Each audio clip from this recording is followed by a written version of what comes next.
में आप सभी का स्वागत है और मैं हूं आपके साथ आकांक्षा यादव। एक तरफ मिडिल ईस्ट में जहां तबाही मची हुई है, ईरान जब अपने सुप्रीम लीडर को खोने के बाद अमेरिका इजराइल पर कहर बनकर टूट रहा है, तो वहीं इसी को लेकर भारत में सियासी घमासान मचा हुआ है। एक तरफ जहां पीएम मोदी की चुप्पी टूटने का नाम नहीं ले रही है, तो वहीं विपक्ष उनकी चुप्पी को लेकर लगातार सवाल खड़ा कर रहा है। जंग से ठीक पहले इजराइल दौरे को लेकर सवाल उठ रहे हैं। वहीं जंग के बीच पीएम मोदी की ईरान से बेरुखी और इजरायली पीएम नेतन्याहू से फोन पर हुई बातचीत ने तहलका मचाया हुआ है।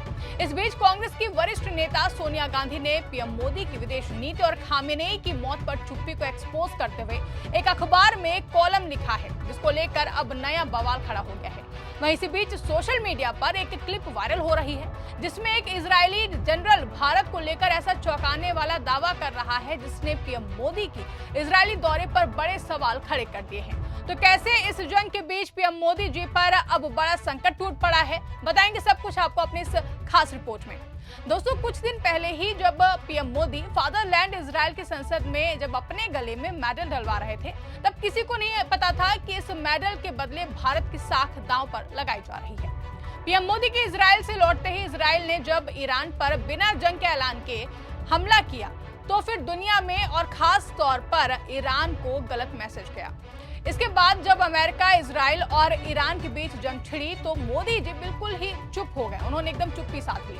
आज सत्ता की आंखों में आंख डालकर पत्रकारिता करना मुश्किल हो गया है। हम पर मुकदमों से लेकर चैनल को बंद करने का दबाव बनाया जा रहा है। मुश्किल दौर है, लेकिन हम हार नहीं मानेंगे। इसीलिए 4PM को ज्यादा से ज्यादा ज्वाइन करें और स्वतंत्र पत्रकारिता को जिंदा रखने के लिए जितना हो सके हमारा आर्थिक सहयोग करें। उम्मीद है कि आपके सपोर्ट से ये जंग भी हम जीत जाएंगे।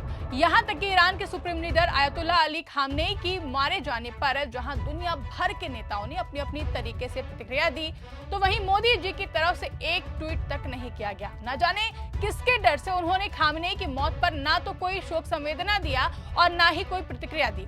इसको लेकर विपक्ष ने मोदी जी से सवाल पूछा, लेकिन मजाल है कि मोदी जी कुछ बोल देते। एक तरफ जंगें चल रही थी, दुनिया भर के राजनेताओं ने अपना अपना स्टैंड क्लियर करके बताया कि वो किस तरफ खड़े हुए हैं, लेकिन हमारे मोदी जी चुनावी रैलियों में फोटोशूट में व्यस्त दिखाई दिए। अब देखिए, ऐसा नहीं है कि भारत से ईरान के कोई रिश्ते नहीं रहे हैं। अंतर्राष्ट्रीय मंचों पर ईरान ने हमेशा ही भारत का साथ दिया है, चाहे कच्चा तेल खरीदने की बात करें या फिर चाबाहार पोर्ट भारत को दिलवाने की, या फिर पाकिस्तान के खिलाफ जाकर भारत के साथ खड़े होने की। आप देखिए मोदी जी की आयतुल्लाह खामनेई के साथ की ये तस्वीर, जब मोदी जी ने खामनेई से मिलकर उन्हें 7वीं शताब्दी की कुरान भेंट की थी। लेकिन आज उसी लीडर के मारे जाने पर मोदी जी खामोश हैं। इसी खामोशी पर हमला बोलते हुए कांग्रेस संसदीय दल की अध्यक्ष सोनिया गांधी ने इंडियन एक्सप्रेस में एक लेख लिखा है।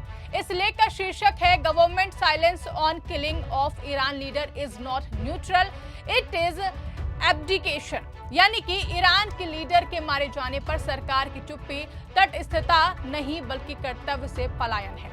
इस लेख में सोनिया गांधी ने कहा कि खामेनेई की हत्या पर भारत की चुप्पी उसकी विदेशी नीति की विश्वसनीयता पर सवाल उठाती है। उन्होंने कहा कि किसी विदेशी नेता की टारगेट हत्या अंतर्राष्ट्रीय मानदंडों और सिद्धांतों को कमजोर करती है। सोनिया गांधी ने अंतर्राष्ट्रीय संघर्षों पर सरकार के रुख पर चर्चा के लिए संसद में बिना तालमटोल के बहस की मांग की है। उन्होंने प्रधानमंत्री नरेंद्र मोदी के रुख पर हमला करते हुए लिखा कि पीएम ने ईरान के यूएई पर जवाबी हमले की निंदा की, लेकिन उससे पहले हुए अमेरिका इजराइल हमलों को नजरअंदाज किया है। बाद में पीएम मोदी ने गहरी चिंता और संवाद और कूटनीति की बात की, जो पहले से चल रही थी। वहीं मोदी की हालिया इजरायली यात्रा का जिक्र करते हुए सोनिया गांधी ने कहा कि हत्या से महज 48 घंटे पहले पीएम मोदी ने बेंजामिन नेतन्याहू सरकार के प्रति स्पष्ट समर्थन दोहराया, जबकि गाजा संघर्ष में नागरिकों, खासकर महिलाओं और बच्चों की मौत पर वैश्विक आक्रोश है।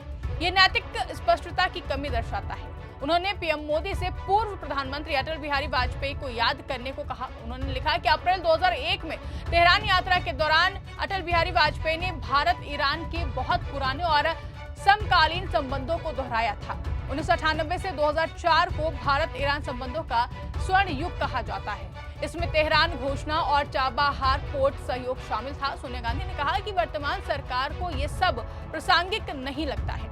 इस बीच राहुल गांधी ने भारत की विदेश नीति पर सवाल उठाए, साथ ही प्रधानमंत्री नरेंद्र मोदी की चुप्पी को भी लगातार उन्होंने उसको घेरा और सवाल उठाए। राहुल गांधी ने हालिया घटनाओं को अस्थिर क्षेत्र को व्यापक संघर्षों की ओर धकेलने वाला बताया है और भारत से नैतिक स्पष्टता की मांग की है।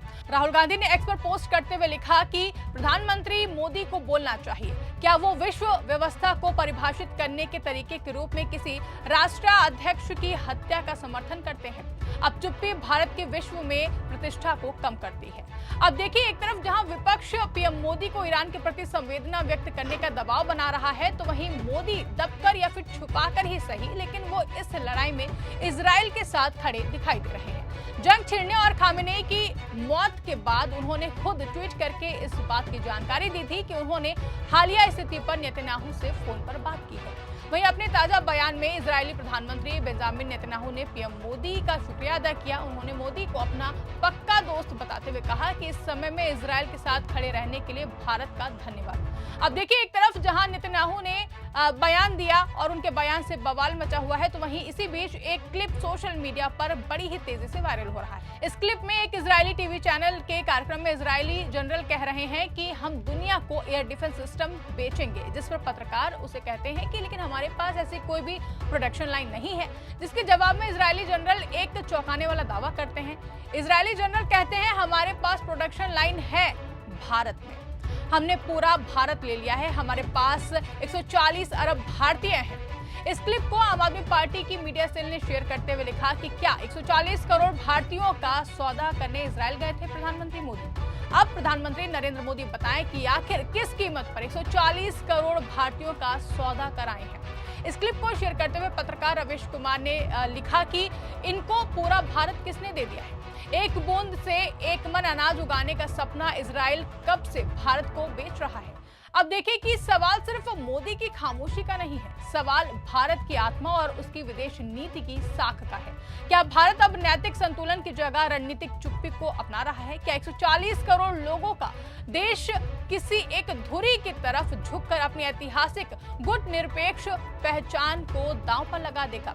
विपक्ष के हमने सोनिया गांधी और राहुल गांधी के दिखे सवाल और नेतन्याहू के धन्यवाद संदेश, ये सब मिलकर एक बड़े राजनीतिक तूफान की आहट दे रहे हैं। जंग मिडिल ईस्ट में है, लेकिन उसकी गूंज दिल्ली की सत्ता के गलियारों में साफ तौर पर सुनाई दे रही है। इस पूरे मामले को लेकर आप क्या सोचते हैं? कमेंट करके अपनी राय हमें जरूर बताइएगा। अगर वीडियो पसंद आई हो तो वीडियो को ज्यादा से ज्यादा लाइक और शेयर करना ना भूलें। चैनल पर नए हैं तो चैनल को सब्सक्राइब जरूर कर लें और देखते रहिए 4 PM न्यूज नेटवर्क।